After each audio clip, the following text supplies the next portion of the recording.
ఒకవేళ గనక ఈ సినిమా సీక్వెల్ కానీ లేకపోతే మళ్ళీ చేస్తే ఎవరు చేస్తే బాగుంటుంది? ఇంకా డౌట్ ఎందుకండి, నేనే అని అనలేను. నిజంగా నన్నే అక్కడ పెడితే కనుక అలాగే ఉండేందుకు అన్ని రకాల ప్రయత్నాలు చేస్తాను. అలాగే ఉంటాను, రాణిస్తాను, రెప్పిస్తాను. కాకపోతే అలా అనడం అనేది కొంచెం అంబిషియస్ అవుతుంది. కాబట్టి నా అవదండి, నా ఉద్దేశం రామ్ చరణ్ అలాగే శ్రీదేవి కూతురు జాహ్నవి చేస్తే బాగుంటుంది. So I think this is big breaking news. Ram Charan garu and Jahnavi గనక జగదేక వీరుడు అతిలోక సుందరి మనకి పార్ట్ 2 కానీ సీక్వెల్ కానీ వస్తే it will be super fantastic.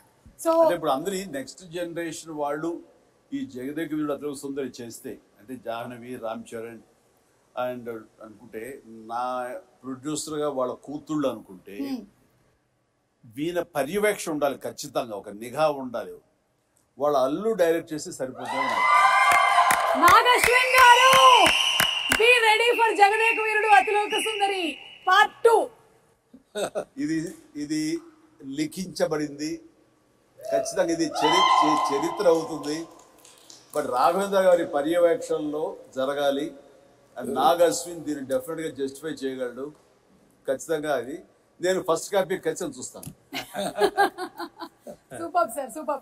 ఒక 9 ఫోటోస్ చూపించబోతున్నాము. ఎందుకంటే మే 9న రిలీజ్ అవుతుంది సినిమా కాబట్టి 9 ఫోటోలు. ఈ 9 ఫోటోల వెనకాల ఉండేటువంటి కథ ఏంటో మీరు మాకు చెప్పాలి. అమరీష్ పురి గారు, అశ్విని దత్ గారు, సార్ మీరే చెప్పాలి. చిరంజీవి గారు అందరిని బాగా కొడతారు, నన్ను కొంచెం తక్కువ కొట్టమని చెప్పండి. చిరంజీవి గారు అందరినీ బాగా కొడతారు అమరీష్ పురి గారి స్టైల్లో.